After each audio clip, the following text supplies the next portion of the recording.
Welcome in, Loons fans, to another Matchday preview. Jonathan Harrison here, joined by regular co-host Manny Lagos. Manny, how are we doing today? We had the exciting Wolves game last night. Are we toned down our nerves and energy at this point? I'm still kind of in the weekend of glory where we win Saturday night, second team wins Sunday, Wolves win Sunday night. So I think I'm going to stick with that vibe versus the tough game 1 loss last night, although I'm very optimistic still for the Wolves. And I'm excited about our road trip coming up for after a great home win and a good 4 points home stand in the last 2 games.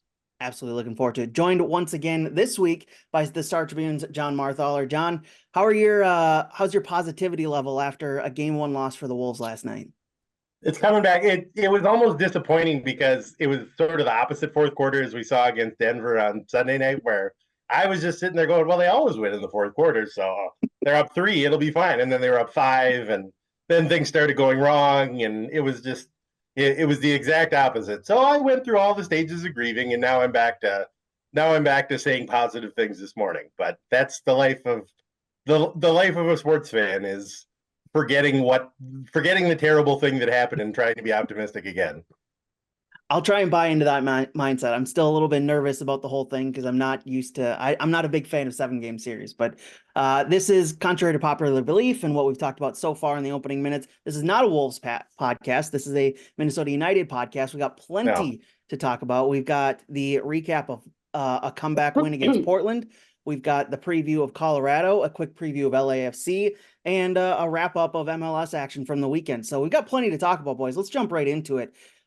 Your highlight of the weekend, I'll start with you, Manny Lagos. Your highlight of the weekend outside of the Minnesota United game. All right. So, yeah, I got in my notes here. We have Cameron Harper's one against NYCFC, Jake Davis, his against Austin, Kansas City kid, Russell Rowe against Chicago, and Gomez. I think at least in my final 2 would be Gomez and Davis. Mm-hmm. I enjoyed both those for different reasons. Yeah, that's a tough call. I like seeing a right back just crush a ball sometimes like he did. The way it went into the net, it was just a bomb. I'm probably just going to go with Gomez because he was the timing of it in the game that had a back and forth fetal. They ended up winning 5-3. He's kind of been a revelation for RSL. I think he just got called to the Colombian national team. So he's really an exciting young player in the league. I'll probably just slightly give it to him based on that's such a hard technique and the timing of it and the timing of the game. It was a great goal. Great goal. And just wrapping his foot basically around the defender in front of him and getting a clean strike on that ball and giving Zach Steffen no chance. That was incredible shot. Jon, your highlight of the weekend. Well, I'm going to go with Jake Davis scoring for Kansas City out of those selections because I've got another one that's sort of unrelated. But all right. Jake Davis, I like a fullback, and especially in Sporting Kansas City fullback scoring, because it seems like Sporting Kansas City gets new fullbacks like as often as most people buy a new car. You know what I mean? Like once every decade, they're allowed to change fullbacks and go for, oh, well, the Seth Sinovic is getting pretty old. We should probably make that just the around town car. It's time to go get new Jake Davis and put him out there. So I think you just had a nostalgia for Graham Zusi here. I think that's what's going exactly. On. Little Zusi nostalgia going on right there. Zusi was one of those guys that just moved farther and farther. Like even if he's on the pitch now, he's going to be standing behind the end line just as he moves farther and farther to the pitch as he gets older. My other highlight of the week was I don't know if we were going to talk about MNUFC too, but the thing that I enjoyed most, even more than the Portland game, was I went to the second team game on Sunday against Tacoma, and I really, really enjoyed watching Zarek Valentin play for the second team, just because it was such a pros pro thing, and it's quieter there. So you always hear about people talking about, oh, this defender talks a lot and this guy is really helping you out. But when you're watching like an MLS game, you can't actually hear anything that they're saying, or you can see people pointing, but mostly it's like a goal goes in and you can see who yells the most after a goal is scored. But it's just being able to sit there and hear Valentin like not only a step ahead of the play, but also coaching everybody else on the team as he's doing it and talking the whole time. That was my highlight of the weekend from stuff that I saw happening live. That was a nice moment, John. I think you're pretty astute about Zarek in terms of, that's, you can't just flip the light switch on and be a leader like that. That's kind of been in his DNA for his entire MLS career. And certainly since he's been here, I can attest to his leadership in training with the coaching staff, with the players, with the genuine coaching on the field and the genuine kind of trying to elevate the players. It's not fake and it doesn't resonate. It resonates the way you felt watching him get up on a Sunday after not playing Saturday and leading young potentially future pros on our first team in a positive way. That's a cool observation. Really cool. And it would be easy. I mean, it would be easy and it would be understandable to see a guy in that situation and you'd be like, well, he's going 95%. He's going 90%. He's just going through the motions. He's got to get the minutes in. That was not it at all. And I was just really impressed by that. Yeah, no, he does. And I'll tell you what, he resonates that down to the academy kids too. So yeah. There's some cool leadership in our group right now. And Zarek is certainly one of the more important guys in that realm. That's all right, that was a lot of positivity. I don't want to necessarily start with that. Plenty to be positive. I mean, that was one of the things that popped out when Zarek was on the broadcast with Dan and I, those two games a couple weeks ago, is just his willingness to kind of teach us stuff that we don't obviously know, being up in the broadcast booth compared to where he's on the field, and his willingness to like hop out at halftime, run down to the locker room, go give some messages to the team that he saw and help relay the messages to some of the Spanish speakers, and then pop back up into the broadcast booth and go through all that when he didn't need to. And that was one of my favorite things, to see him be able to, or just willing to do that and be really good at it, be energetic, be really just kind of earnest about everything that he did in the broadcast booth. And he was outstanding, and hopefully we have him in the broadcast booth again because he's outstanding, but also hopefully he's still on the field as long as he can play. So other notable results from the weekend, the big one, Toronto smashing, absolutely just destroying Montreal in rivalry week. 5-1, Bernadeschi, a hat trick, Matty Longstaff starting and scoring. This was one of the biggest results of the weekend, John. It was an impressive result from Toronto. Yeah, the funny thing about covering games is that I usually, by the time Saturday night ends, I'm way behind everything that's gone on, because before the game, you're getting ready for the game and then you're writing afterwards. And so it's a little bit like, oh, you miss out on the whole thing. But that Toronto-Montreal game, that was one where I was like, I know what happened in this game already, because by the 20th minute, I think it was 3-0 Toronto. It had already happened long before anything was happening in Minnesota. So it's, one of those things. Montreal, you're starting to worry about them a little bit, it feels like. Yeah, for sure. Yeah. They've dropped down to 13th in the Eastern Conference now, man. Yeah.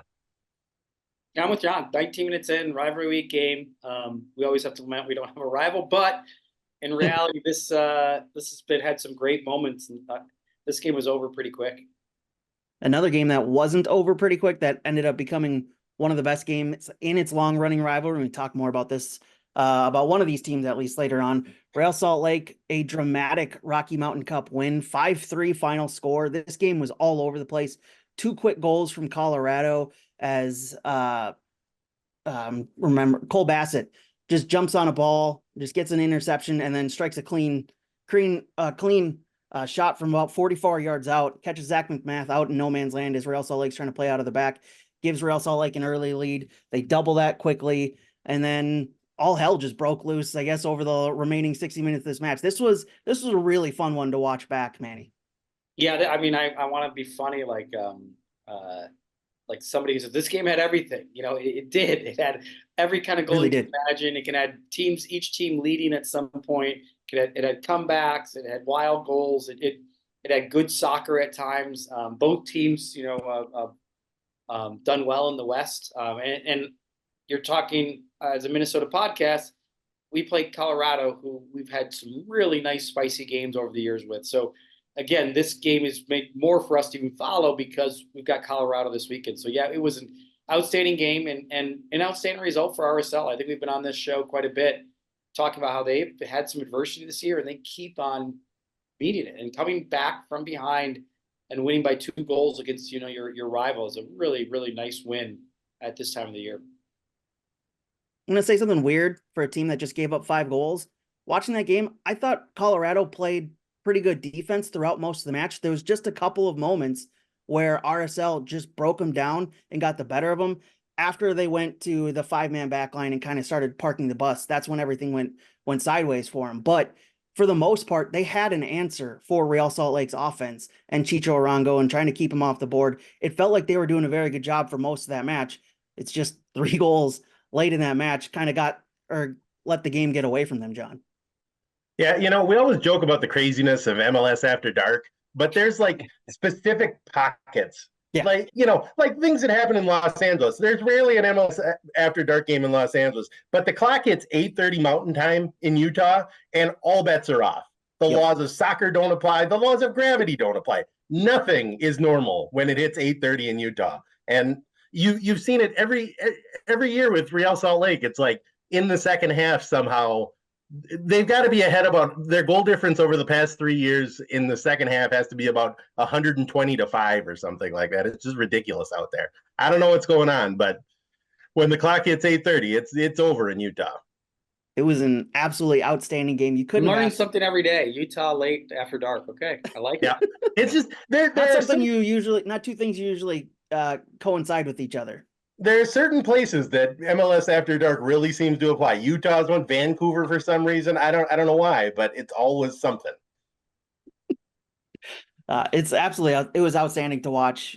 This one, if you haven't gone back and watched it on Apple TV, you must, because that game is worth every penny of your subscription. And I think we'll probably talk about it later in the show, but I believe Colorado was up 2-0 at some point in this game, and psychologically, it'll be interesting how they bounce back against us this weekend, because that's not an easy loss. And by the end, like you said, 2 late goals for RSL to really make that look easier than it was. But for Colorado, they're gonna have to bounce back because we're playing well, and it should be a good game this weekend. I'm excited for our guys playing them this weekend, because again, we've had some really interesting games over the years, and they're definitely improved, and they're going to be hungry to show that they're improved against us.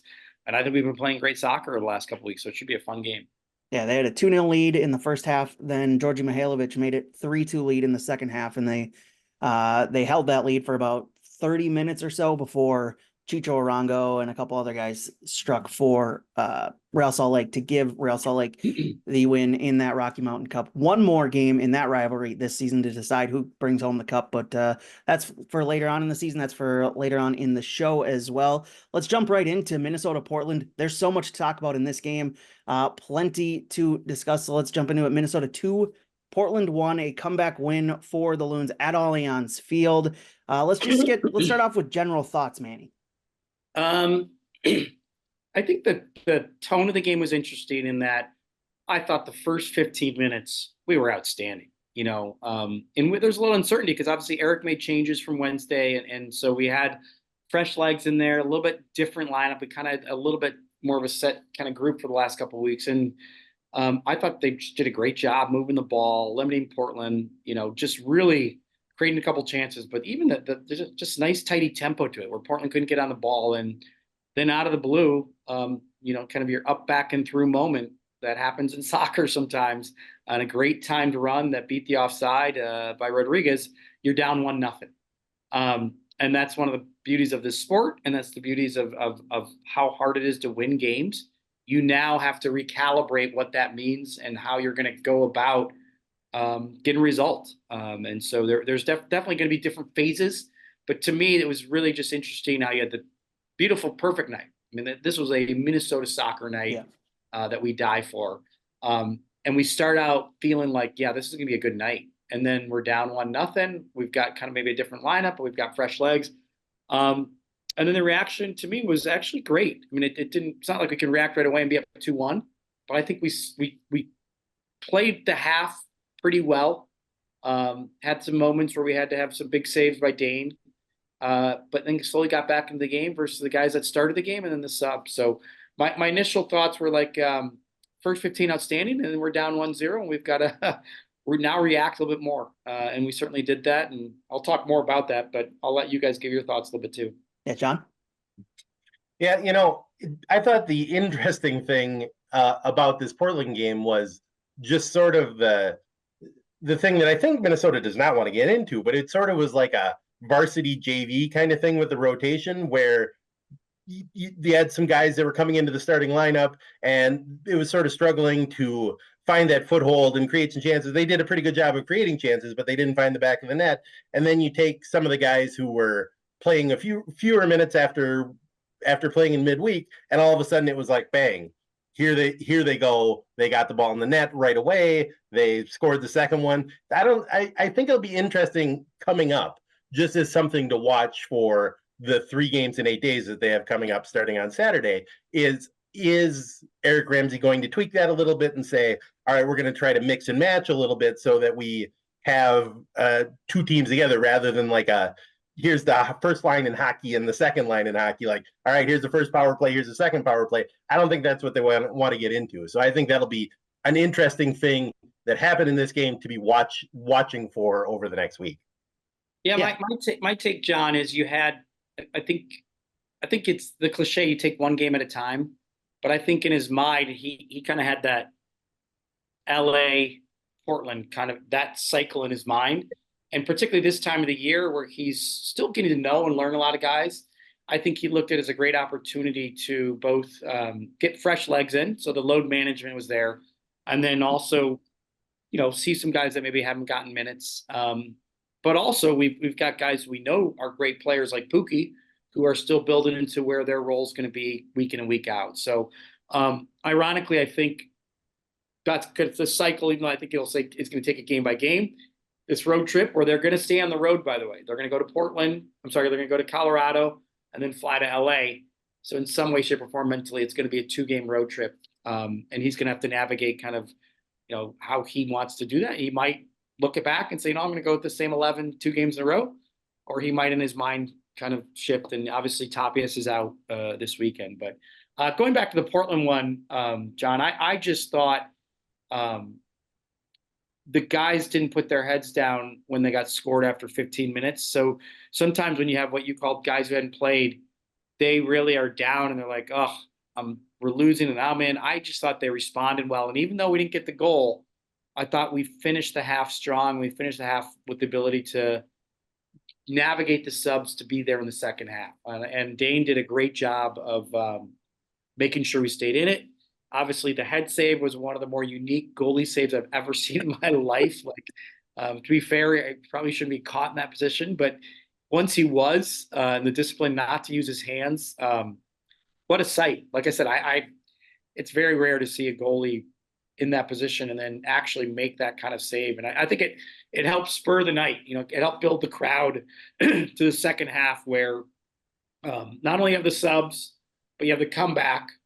But then you also have, just the energy of the crowd to see the game out was outstanding. Yeah, usually when you have a goalkeeper 40 yards out of the goal challenging for a header, usually something hilarious is about to happen. But it was, to St. Clair's credit, he made the only play he possibly could have made to prevent a goal there.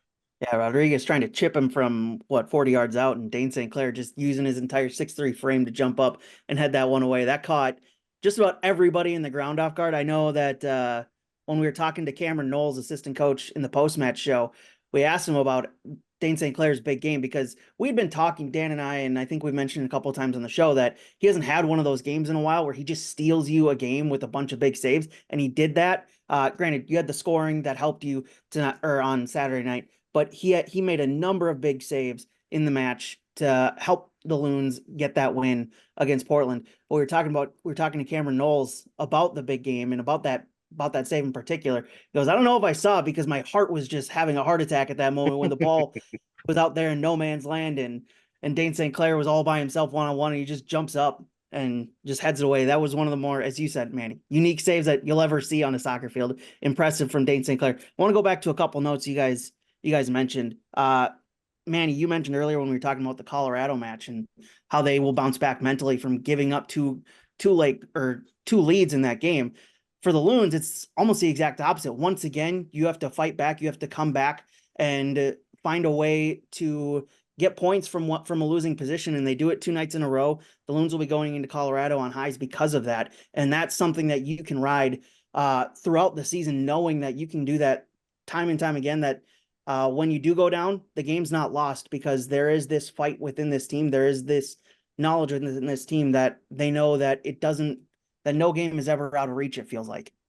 Yeah, I was really excited about just the attitude after going down 1-0 early with the new group that was playing that game. And then you obviously had Pookie still, trying to get fresh and get sharp. And I thought his work rate was outstanding. And he's hung in there and led to the great assist for the tying goal with Robin and Joseph. Bongi seems to get livelier and livelier every game, and that's been fun to watch. I thought, Caden put a real shift in. And Harvey, you see some elements of his calmness. That's kind of nice. It doesn't seem like he seems to panic when he's out there in terms of being on the ball and trying to win the ball in good spots. So again, I obviously, as the game went on, I think it's set up for the guys coming in to help change it. And certainly Robin, his level right now, steps on the field, everything starts to just seem slow when it's fast, and the quality he brings in. And I think the other guy, we've already mentioned Dane. I thought Dane was outstanding all night. Joseph Rosales, I keep on saying his name a lot, but he had one of the better games I've seen for a left wing back in a long time. I mean, he really has been involved for 90 minutes of action now for several weeks in a row. So it was just a really fun night. And the one last thing I'll say, and I've been saying this to a lot of people, because Allianz Field, you leave it getting chills on nights like these, and it doesn't always happen, because sometimes a game's boring because we get up 3-0, that's it, or we're down 3-0, we get blown out, but that's it. And other times you just have nights like these where the crowd understands their role, and particularly that last 13 minutes of being down a man, the connection of the players and the crowd and our defensive shape, and the crowd pushing our group to keep that defensive shape, was one of my favorite moments, because it doesn't always happen. And once it happens, everybody's feeling it. The crowd's feeling it. I think us as media and working for the club, and I guarantee you, because I've been there, the players feel it. So to me, it just was a great night. And I know the fans leave feeling that connection, because it's genuine. The players needed that help to drive through that last 13 minutes of being down a man, because Portland was creating chances. And it was that made it a really special night, combined with the weather, combined with that stadium is just continues to impress, I think, in terms of what it gives to this community. We'll get to the new look lineup in a little bit, but I just want to mention Rosales. You mentioned his outstanding game, continues to develop and show at that left wing back spot.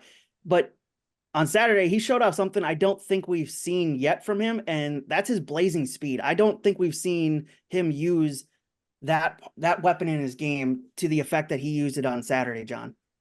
Yeah, the numbers say he's the second fastest guy on the team, at least in terms of sprint speed this season so far. It's Sangbin Jong is on the top, and then Rosales has had the second fastest sprint, I should say. I don't know if you lined them all up, who would be the fastest over 100 meters, but in terms of displaying it in the game, it was probably that one where he was trying to track back and chase back, and that was probably when he hit 36 kilometers an hour or whatever it's listed as in the sprint speed. But yeah, we were in the media scrum on Tuesday, we were talking to Eric Ramsey about Joseph Rosales, and what he said was, I think, right, which was, I think that's more or less the perfect role for him.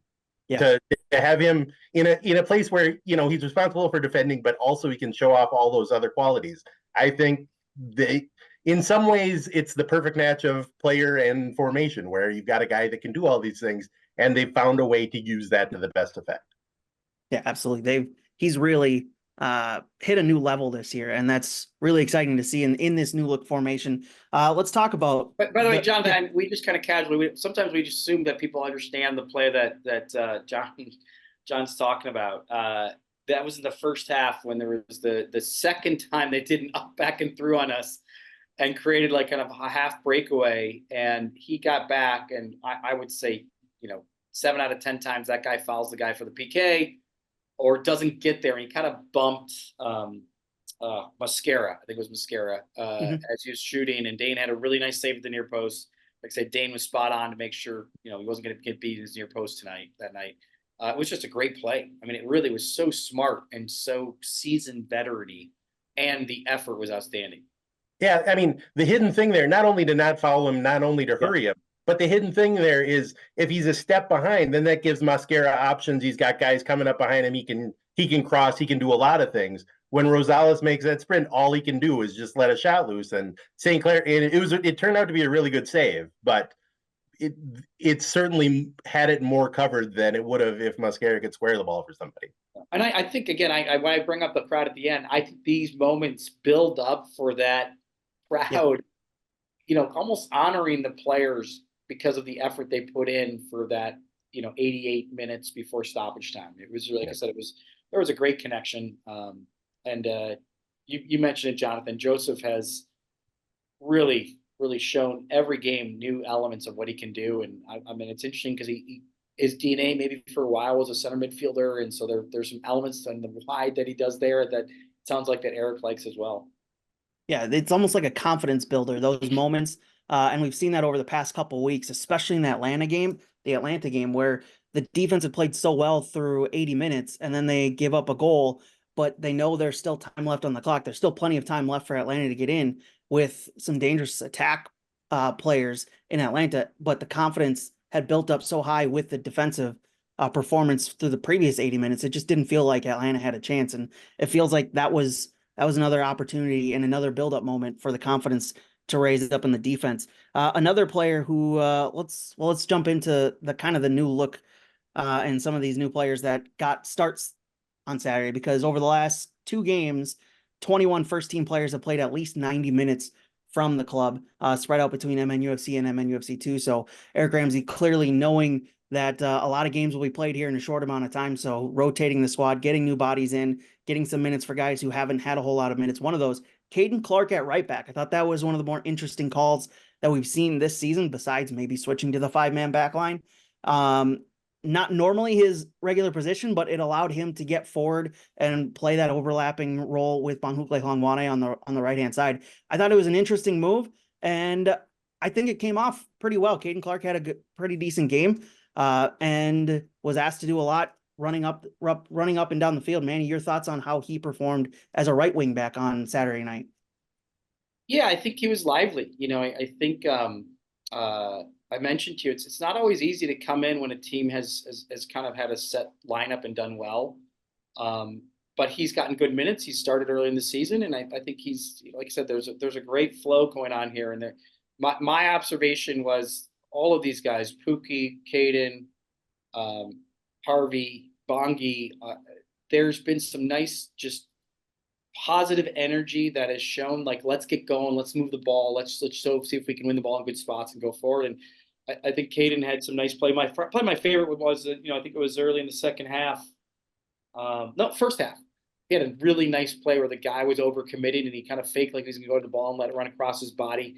It was a really nice kind of smoothness to it. So again, I think it was really nice to see the guys come in and be part of a big win when they haven't gotten the minutes they want. Just bodes well for the next navigation of this 2-game road trip on away now. So yeah, the more we see it, hopefully we'll see a better connection between Bongi and Caden Clark, but also DJ Taylor has been playing outstanding there. So I don't think we'll see it too often, other than those moments where they have a short turnaround.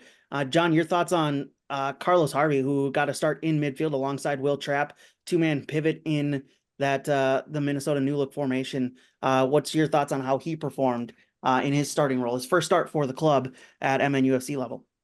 Yeah, I think it's interesting, and it will be interesting to see where the best place for Harvey fitting in there is in terms of that 2-man midfield, because in sort of the normal starting lineup, you've got Will Trapp, who's more of a defensive player, and Robin Lud, who, he's an everything player, but he brings sort of that attacking mindset. And I think one of the things that I'm interested in watching for is, does Harvey fit more as a defensive midfielder, more as an attacking midfielder? Where does he fit into that? So I thought he played well. I thought that he's showed an ability to be part of the press over his first couple appearances for Minnesota that I think shows that he has a really good understanding of how the game fits together. He's not a step behind or anything like that. He's fitting into how Minnesota wants to press, and he's turning the ball over and stuff like that. But at the same time, I think they're still discovering as they go what his best role is. In the same way that you might look and say, okay, you've got Rosales. As it turns out, he's a great left wing back. What is the best role for Carlos Harvey? Is it playing more of a defensive midfield? Is there something else that he might be good at? Or can he do that role where he can come in as sort of an attacking minded midfielder in that 2-man midfield and do that job as well? Yeah, because he had 4 goals, 5 assists for Phoenix Rising last year, and so and I think like 10 yellow cards, something like that. He's all action, man. Yeah, he's all on the stat sheet, all the way across the board. Love it. Yeah, John, I would say too, that was, they were 3v2'd in there with Evander who floats all over the place. And, that was a big ask to get those guys all around the midfield quite a bit. And, it's would you stay? Do you go press? Again, Evander's interesting that he goes everywhere, sometimes to the good of the team, sometimes maybe the detriment of the team. But he's tough to deal with. He's going to pull you around the field in the midfield quite a bit.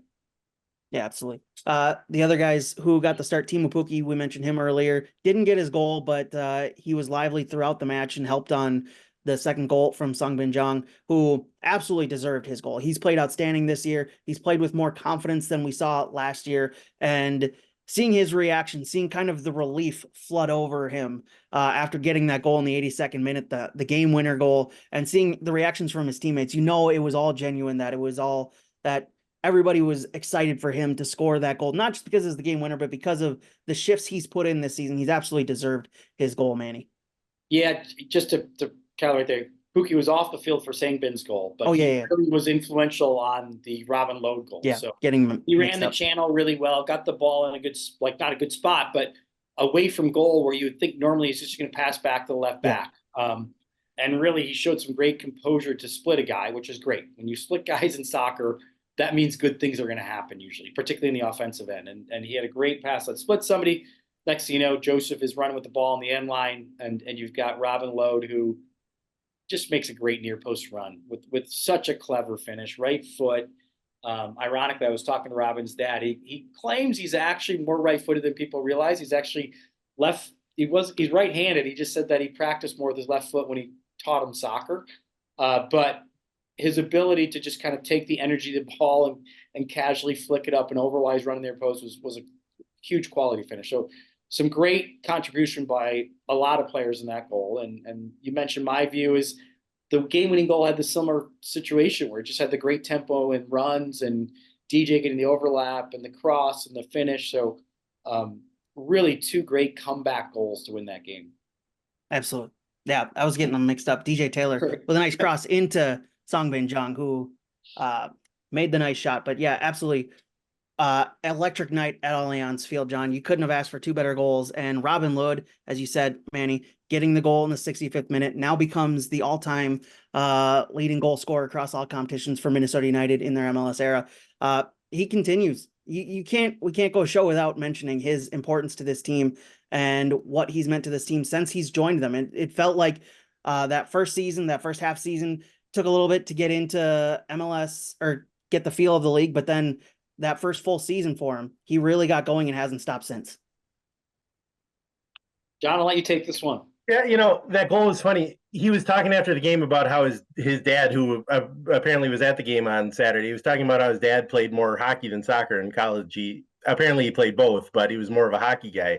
And that really was a goal that I've seen the Wild score. Like, it was like Kaprizov style. You take the centering pass and just deflect it over the goalkeeper. And it was also one of those goals where you look at how he scored it and you think, now, why doesn't everybody do that? That seems like a great way to score a goal right there. But other people seem really hard to do that. Yeah, I know.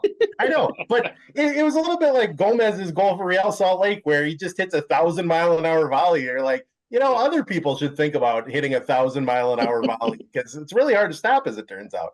But like you say, that just speaks to his skill, where he does something and you think, now that just seemed very easy. Why doesn't everybody just do this very easy, but also really difficult thing to do? And it's important. I mean, showing young kids near post running is so important. I mean, you're going to get so many chances, and you're going to open up somebody else almost always. So the run was great, because sometimes that ball goes to the far post, but when it goes to the near post, you make it. It's got a great moment for you to score a goal. Manny, you know the history of the club as a whole better than I do. So I'm going to put you on the spot, and if you don't know, that's fine. Who's the all-time leading scorer for Minnesota going back to like 1990? Do you know? Oh, that's good. That I don't have that. That's because that's what he's got to shoot for next. Is whoever Johnny Manyanga or whoever would have that record. That is a really good question. Yeah, that'd be interesting to see. Really interesting. I don't have those numbers. It sounds like I'm about to give you a stat. I don't have a stat there, but I would be interested to see because that's got to be the next milestone, unless it turns out to be somebody who's got like 173 goals. Well, yeah, I guess we're gonna have to look into that. I like this question. I like it. Manny, how many goals do you know off the top of your head how many you scored for Minnesota? No. But in the early years, we didn't play as many games. Like I said, that first year was only like a 5-game kind of exhibition series against professional teams because we were amateur. Mm-hmm. I scored a bunch in like from 93 to 96, quite a bit. All right, in the 20+ range per year is my guess. So. I think you should figure that out and then just go tell Robin Lod what he's got to shoot for. Yeah, like, you've got 28, but I had 57, so let's pick it up. Well, I will tell you, Robin's ability to play multiple positions, kind of be our creative force right now, is really spectacular. Like I said, he wins the balls in midfield. He's strong, but he's also really our creative engine right now, and he's doing a great job of it. And so it's nice when our creative engine is also scoring goals. And really, like you said, the tempo of the game when he's in there has just been outstanding. A couple other things to wrap up this conversation on: the Loons 2-1 win on Saturday to keep them in second place in the Western Conference. I don't know how much we want to relitigate a possible potential penalty shout for Minnesota. Let's start off with you, John. Bangahukle Halangwane runs into the box, gets taken down by Kamal Miller from behind. Not given a penalty. VAR does take a quick look at it, decides not a penalty. Your thoughts on that decision? I mean, in real time, my reaction was like writing down, all right, there's a penalty kick in the 28th minute or whatever. Yeah. On the replay, I guess it's possible it wasn't a penalty. I think Miller gets the ball. I don't think he makes a lot of contact with Halangwane. I can see why it wasn't given. I just was shocked given what usually happens in those situations. I was shocked it wasn't given, and I was shocked that they didn't go take a look at it. But that's the way of the world. Manny? First, when I was like John, I thought it was a PK, stone cold. After seeing the replay, I didn't mind the call at all. Yeah. I think it would have been harsh on Portland if they would have turned that into a PK. So, yeah, I think I'm the same way. Looking at the replay, rewatching the game back, and seeing how the play played out, it does look like Kamal Miller got the ball first, and that would have been, as you said, Manny, harsh to give them. That might be a little biased too. I don't know how we didn't score right after that. I think Fraga had a great chance. I mean, their goalie made a great save, but it was like my brain has also moved on to like it would have been really easy to just get the goal there. But the other note that I want to bring up, the scuffle at the end of the first half got a little feisty between these two teams, as they've been wont to do in this matchup since these two teams joined Major League Soccer. And I would venture to guess that this is more closely a rivalry than anything Sporting Kansas City's ever put up against Minnesota. These two teams always seem to have some tensions going against each other, and it always seems to get a little hot under the collar with these two teams when they play each other. And there's always, it seems, yellow cards, red cards. We got the Miguel Tapias red card at the end of the game, and we'll talk about that. But this one feels like it's a simmering rivalry between these two squads, John. I really think that in that situation, it almost seemed more of like a guys just lining up to push Jonathan Rodriguez. It was like, oh no, guys, I want to push him at least once. You got Dane St. Clair running over, and St. Clair really seemed like he sensed an opportunity where Rodriguez and Caden Clark are shoving each other a little bit, and St. Clair was almost like, if I go over there, I bet I can get him to punch me in the face and get sent off. Like this is a chance for me to stir the pot a little bit and see if I can get him, 5-10 in a game misconduct for hockey. And then you got Miguel Tapias, who's obviously played against him in Mexico and stuff. And it really just seemed like he had been waiting years for his opportunity to potentially get into it with Rodriguez. So it was just one guy at a time just charging over. And then all of a sudden you've got a whole bunch of guys shoving. Eric Ramsey is in the middle of it somehow, trying to separate everybody. It was something that looked like nothing to start with and just kept building on itself, and just, enjoyable to watch. I think the thing that stuck out to me the most about the tensions and the I guess anger that was coming mainly from Portland was that when the ref blew the whistle for halftime, Phil Neville immediately, he didn't go to the locker room. He darted out for Evander, who he knew was already on a yellow card, was basically beelining it for the referee to get in his face, and basically just shoved his own player, telling him to get back to the locker room. I think you could sense from that moment that Phil Neville knew that his squad was getting a little out of sorts, that he needed to find a way to calm things down. And clearly there was a long halftime conversation because they were a little late coming out from the locker room at halftime into the second half, Manny. Yeah, my favorite, I think you brought it, like, Tapias is a very kind of quiet guy, goes about his business. And like out of the blue, just probably years of competition in Mexico came out, and obviously Jonathan Rodriguez always is like that. He's not going to ever kind of be probably somebody who is in the year of defenders all game. So the one thing that just came in my head, Jonathan, was the ref should have been over there sooner. Like, yeah, again, I bring this up, but to your point, this was such a slow build. Either the lines where the ref right away could step in and just make sure, let's move. But they almost kind of let it just keep going and going to the point where, Eric Ramsey had to even get involved to do it. So, but, it added to the energy of the game, certainly. And then unfortunately, it added to the Tapias red card, which is, one of the things about sports, and this sport especially, is little things you don't think matter can really matter all the time, particularly when, goals are hard to come by or mistakes really can hurt you. And unfortunately, it's innocuous at the time, but the sport catches up with you. And in that second yellow, unfortunately put Tapias out of the game this weekend. Yeah, gets the second yellow card in the first minute of 10 minutes of second half stoppage time, ends up going to 13 minutes and beyond because of that yellow card, a couple other yellow cards, some more pushing and shoving, some injuries, a lot of stoppage time at Allianz Field. But that Miguel Tapias one will certainly have an impact on Saturday against Colorado. But if there's ever a time for you to feel more comfortable about losing a guy, it's now, with how the Loons have kind of rotated and played with different looks at that back line. You got Devin Padelford, who's slotted in nicely as a center back. Kervin Arriaga slotted in nicely as a center back alongside Michael Boxall. It just seems like whoever slots in alongside Michael Boxall is going to have a pretty decent game because of the amount of people he's played with as a center back pairing since he's joined this club. That list is a very, very long list. It's like the Cleveland Browns quarterback list. It just keeps going on and on and on. But I think you will miss Miguel Tapias, but you also feel very comfortable going into Colorado.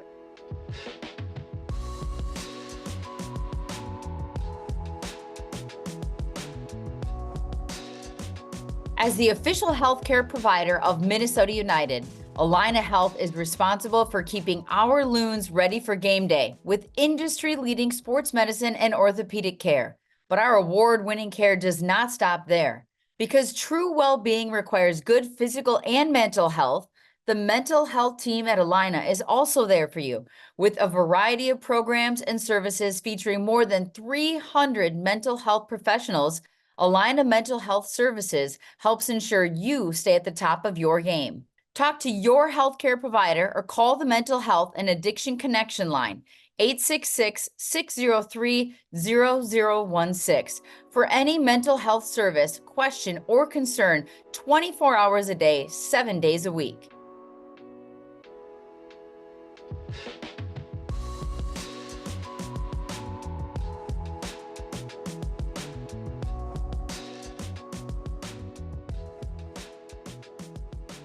And that kind of transitions us into that Colorado match. A Colorado team, as we said earlier, coming off an exhilarating 5-3 loss against Real Salt Lake in a rivalry game. Cole Bassett scoring from way out, but then giving up three goals after the 80th minute, after they brought on Wallace Abubakar as a kind of park the bus option as they were up 3-2. A narrow win over Vancouver, but it means that narrow win over Vancouver in match day 14. It means the 5-3 loss means they've now had two losses, their last two losses. They jumped out to early 2-0 leads, but blown them. So this is a team that doesn't seem very confident when they are up, Manny. Yeah, I think I mentioned this. That's interesting. You know, the game you think they want to have confidence, even though they scored 3 goals and lost 5-3, but gave up too late. But this is 2 games in a row with a 2-goal lead, and so I think there's some mentality there that we've got to be ready to really make sure we don't allow them to get up again, but also understand that we can get after them a little bit. You know, certainly they've done really, really well. Chris Armas has done a great job, and you know they've got some nice offensive weapons. That Bassett finish is worth another watch if you enjoy just a clever, smart guy who's ready to finish a goal when the goalie's out of position. It doesn't have to be crushed from long distance. It can be just easily placed as long as it's hit a certain way. So I think he's been somebody that over the years has found the back of the net against us here and there. And Navarro has been very busy. He's active. He's not maybe your typical Brazilian and just like fancy Jogo Bonito. I'm gonna kind of meg you and score. He's gonna run, and he's gonna run our defenders into the ground in a way that try to get to the channel, try to see if he can get some ugly goals too. So he's had a really good start to the season, and Mihailovic is kind of a creative force. So it's a really good test for us to see where we are going to play in altitude against a team that has improved their roster and the standings has shown it, but is still kind of growing into what their identity this year is going to be. And I think it's a great opportunity for us to, you know, kind of hopefully show that we're at a different level than they are right now. Yeah, we'll jump into some of their players in a little bit. Currently 6th in the Western Conference, 21 points from 14 games, 6-5-3 on the season under Chris Armas, who there is that connection between the head coaches. They were both on the coaching staff at Manchester United for a short time, so they do know each other. There will be certainly some want to get the better of each other on Saturday, John, but this is an exciting one because of how close in the Western Conference all these teams are in standings. Minnesota on 24 points, Colorado on 21, and 6th through 2nd, just separated by the 3 points. That's as we've gotten into the part of the season where you start looking at the standings and start keeping note of where everybody is and who they're playing at the weekend. This is growing to be a very important match for the season as we go along. Yeah, you know, it's a little interesting because Minnesota somehow has played 2 fewer games than like the whole rest of the Western Conference. So even the differences in games this early in the season is sort of sorting the standings closer. Mm-hmm. But then again, isn't Austin in 3rd? And a month ago, Austin, if you looked at like the underlying numbers, It's like this might be the worst soccer team of all time. Like I think they played every game with 9 players. That's the only thing that explains these numbers, is that they're just not putting enough guys on the field. And now they're up to 3rd in the Western Conference. So it's a little bit, on the one hand, it's early, but on the other hand, it's easy to look at the standings and be like, all right, these, in terms of how this is going to sort out, this matters. These games matter when you're playing these Western Conference games, and the way the MLS schedule shakes out, the Western Conference, you're going to play all these teams twice or 3 times in the case of Sporting Kansas City, which is not true of the Eastern Conference game. So it's almost like when you're playing an Eastern Conference game, it matters, but it's almost like a bonus game. If you get points out of an Eastern Conference game, it's almost a bonus game in the standings. But Colorado, again, to cite the underlying numbers, is one of the better teams in the West. And so this is an important game where it's a test to go on the road in Colorado at Mile High, how you're going to play, how you're going to be able to get that energy when you're playing sort of out of your element. Yeah, absolutely. So jumping into some of these players that are of note, Manny, you mentioned Rafael Navarro, 8 goals, 2 assists this season, scored in 4 straight games. They're also getting goals and assists from Mihailovic, who came in the offseason, Cole Bassett, 5 goals, 1 assist from him. The one thing you do notice that they're not getting a whole lot of goals from the wings. They are having to play through the middle quite a bit with how they set up and with just the lack of production they're getting from their wings. That's something that Minnesota will have to find a way to exploit at the weekend, Manny. Yeah, I mean, I think it's really important we deal with their danger guys. Mihailovic and Navarro have done an outstanding job. Bassett, like I said, he kind of probably floats the most. Maybe Highlights as well. So, but this is a very improved team, and they can get forward and get chances. Again, I think we're going to learn a lot about ourselves this weekend on the road, because this is never an easy place to play. If you're not ready to play and ready to deal with the adversity of, a tough, gritty team, altitude, at times the field isn't always as nice. I'm sure it is now, but and they have a reinvigorated fan audience too. I do feel like watching them over the last year, it's been a little bit more intimidating to go there so you've got to be ready mentally to be sharp for 90 minutes. And there have been times in the past we haven't been. We've gotten in some fights, we've gotten red cards, we gave up a 2-0 game and lost 3-2 a couple years ago. So it's a really big one. Plus it's a 2-game road trip. So John, the only other thing I would say, we're talking about, funny enough, I do like sometimes Americanize the home and away in the West. So like, I do like us to like have a goal of winning series. So for example, going to LA this midweek, I want to win the series. So that's 1 or 3 points and we win the series for the year. So there is a part of me that really thinks that's a big part of the West is trying to win your series, and you will be very high up in the standings if you win a lot of them against the Western Conference teams. John? Yeah, I mean, it's true. If you get 4 points in every one of those series, you're going to win the Western Conference. There's almost no way you can't do that. So if you look at everything on sort of a 2-game series perspective, I think that's an interesting way to look at it.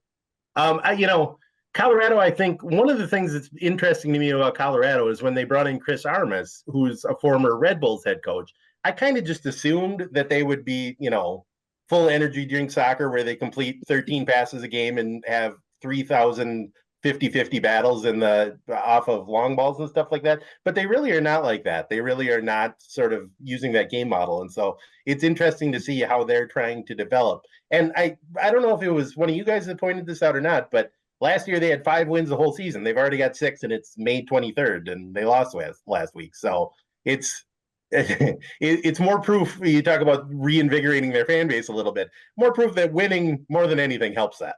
Yeah. Hey, by the way, you might be onto something. The Red Bulls aren't even using the Red Bulls game model. Yeah, exactly. It's St. Louis. St. Louis is now the home of energy drink soccer in MLS. Look how that's working out for them right now. 9th place in the Western Conference. So they're realizing it's a little bit harder than their inaugural season to get by throughout the season when they won the Western Conference last year. Back to Colorado, though, other players that I think are worth mentioning. They've given up 23 goals this season. We can talk about the goalkeeping and how that factors in, but Maxo and Bombito, the center back pairing for Colorado, top 10. Well, I've glossed that over. How do you guys think Zach's done, Stefan? I'm not high on him. I mean, I think we've had this. I think I've said this off air. I'm not the biggest Zach Steffen fan. I think there's a lot of, you can look at some of the underlying numbers and you can see that that there's a lot of shots that come in that he should stop, and he just hasn't, whether that's luck or whatnot. You look at some of those goals that he let in on Saturday against Real Salt Lake, and you kind of should be asking a little bit more. If you're paying this much for a goalkeeper, you should be getting more stops, and he just doesn't provide that for me. I don't know about you, John. Yeah, Zach Steffen is one of those guys that if you were just coming to MLS right now and someone said, "Oh, Zach Steffen, how do you think Zach Steffen is doing?" You wouldn't know the name Zach Steffen because he's not. You wouldn't look at it and go, "Yeah, he's definitely one of the top 3 keepers in MLS or something like that." It's just those of us who have been around long enough to know Zach Steffen's history, where you're like, "Well, I don't know about Zach Steffen." You would just say, "Yeah, he's a middle of the pack goalkeeper, right?" Manny? Oh, I'm like you guys. Like, obviously, there's a history here where we become fans of the national team and fans of players going overseas and doing well. And he's going to deal with some adversity that he's back here now where it didn't quite go the way he wanted to, but he's played for some big clubs. And Colorado has invested a lot of money in him, which, from a roster build, budget management is somewhat risky. It can pay off if you get a top goalie, but it's also really hard to manage the rest of your roster. Not even just 1 year cycle, but 3 or 4 transfer windows. If you have a lot of money in your goalie and he's not at the top level, like John just mentioned, it becomes a little bit of weight on the club.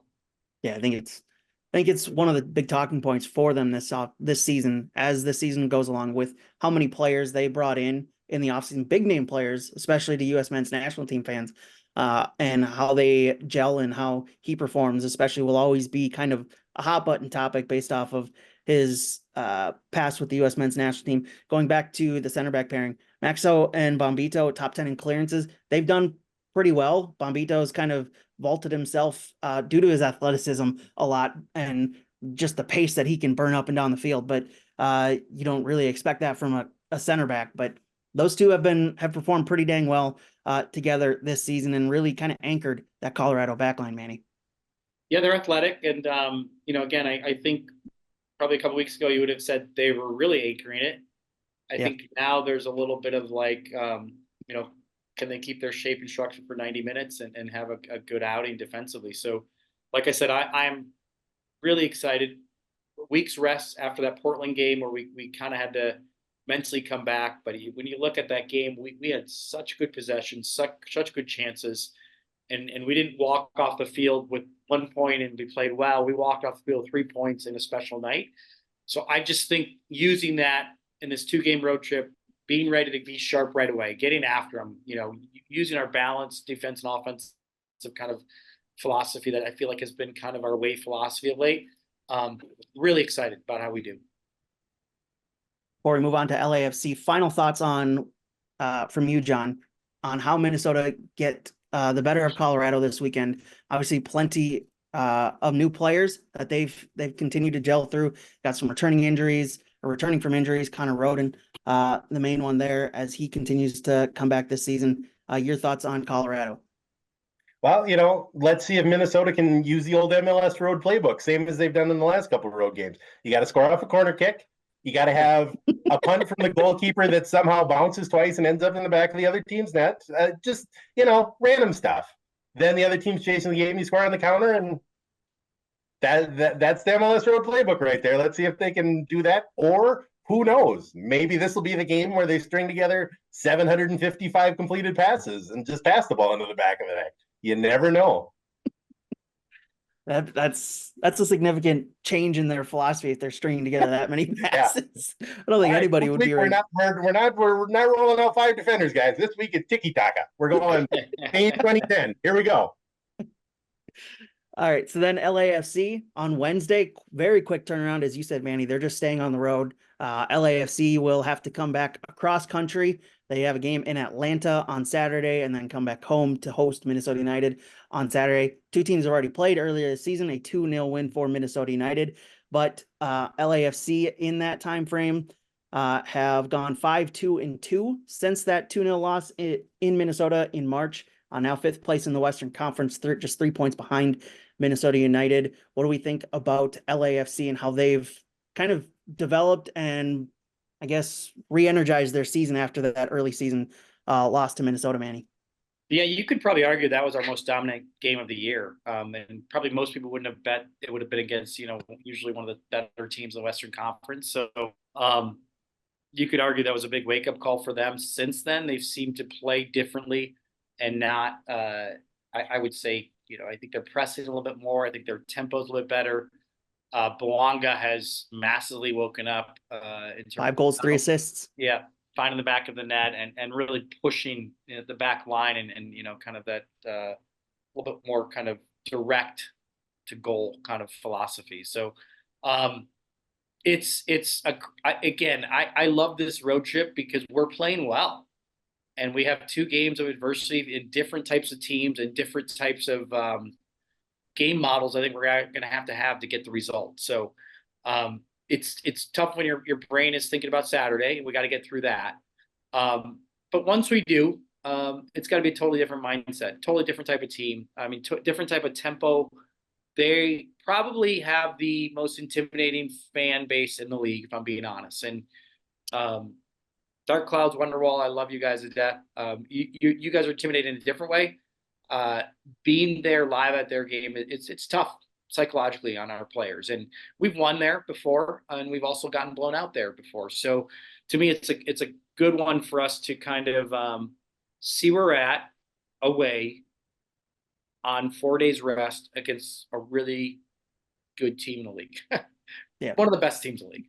Boanga, 5 goals, 3 assists in his last 5. Kai Kamara still looking to get things going there and looking to continue to climb up the MLS scoring charts all time, despite being, 39, 40 years old at this point. Just the ageless wonder that is Kai Kamara. But the bigger question for them, John, signing Olivier Giroud, is he their missing piece to fill that Carlos Vela size hole in their lineup? Every time you mention Olivier Giroud, I just remember there were a couple years ago when he was playing for Arsenal in the Premier League. He scored a goal, and Arlo White, who was the commentator at the time, referred to him as the meaty French forehead. I can't ever not think of that with Olivier Giroud as the meaty French forehead. But I mean, I think it's interesting. I don't know, maybe he is their missing piece, but you don't, when I was looking at LAFC, you don't necessarily think, well, what they really need is a target man number 9 that's really going to improve that team. So I think it'll be fascinating. I say that, but at the same time, I think you take Olivier Giroud and you put him in any MLS team, he's going to improve that team. So it does put a dent in Kai Kamara's ongoing quest to score a goal for every MLS team before his career is over. So, well, Giroud doesn't get here till what, July? I think so. Yeah.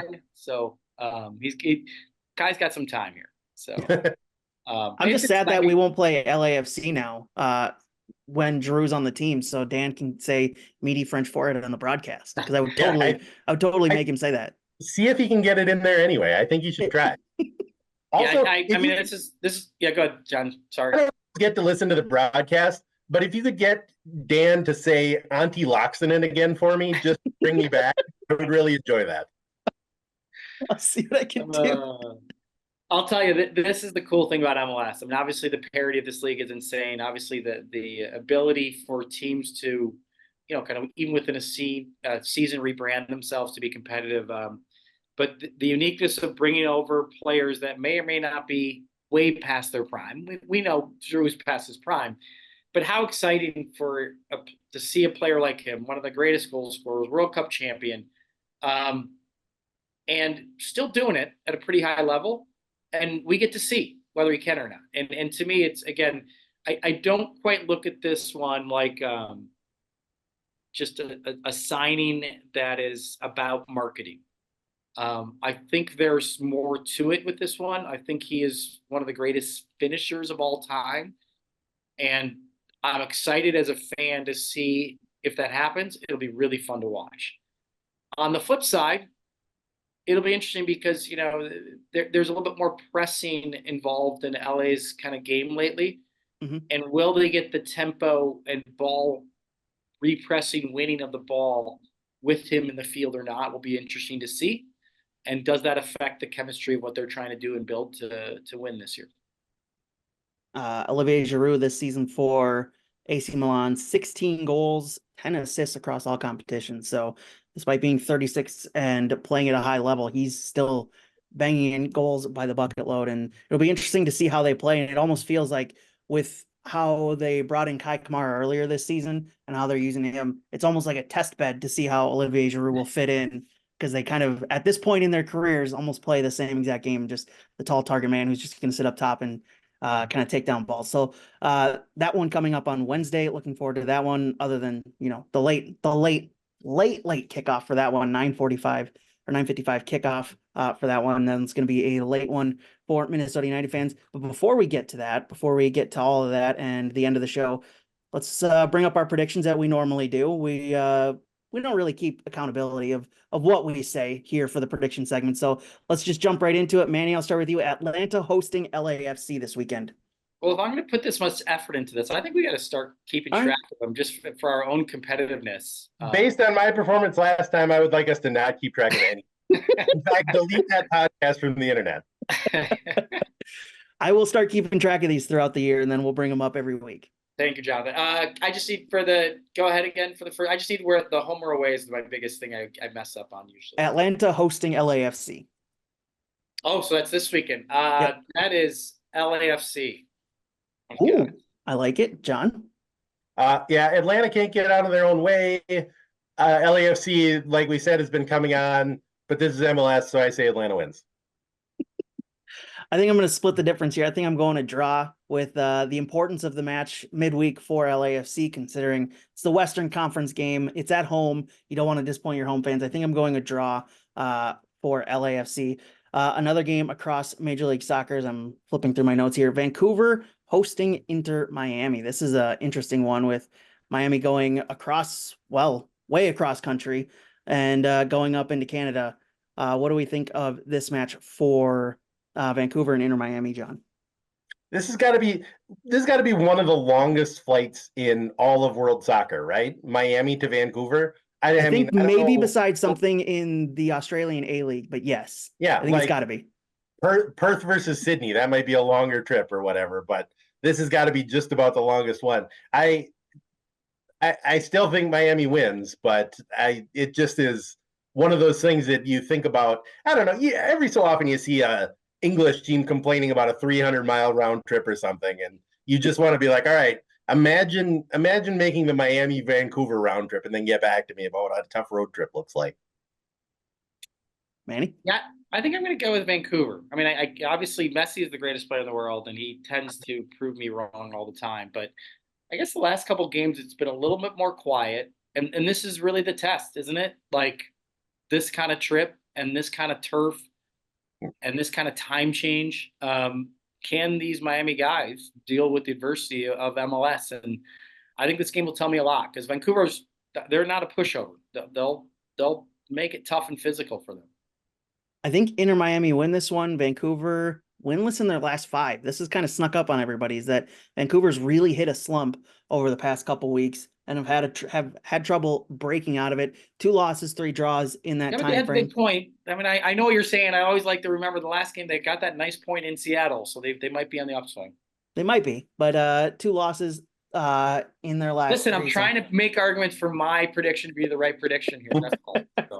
That's fair. I'm going Inter Miami here just because it's Messi, it's Suarez, it's Busquets, it's Alba against the Vancouver side that has been struggling lately. The final game that we will predict: New York Red Bulls hosting Charlotte FC. Manny, I'll start with you. Red Bulls hosting this one. Red Bulls. Red Bulls. All right. Yeah. John. Yeah, I think so too. Charlotte is a little bit in flux right now, so I think the Red Bulls take that one. I'm kind of with you on that one. There's no difference here. That one is on Wednesday night for that one. Those are our predictions. We'll keep track of them throughout the year, I guess. That'll be a new ongoing segment, and we'll have standings that we'll update throughout the year. But boys, it's been fun talking to you. We've got plenty of Minnesota United action coming up. 2 games before we talk next on this podcast. Tune in on MLS Season Pass for free this Saturday, May 25th at 8 p.m. Central Time to catch Minnesota United at the Colorado Rapids. That one is going to be exciting, as well as the Minnesota United and LAFC game the following Wednesday, 9:55 kickoff for that one, also on MLS Season Pass. Boys, we'll talk to you right back here next week.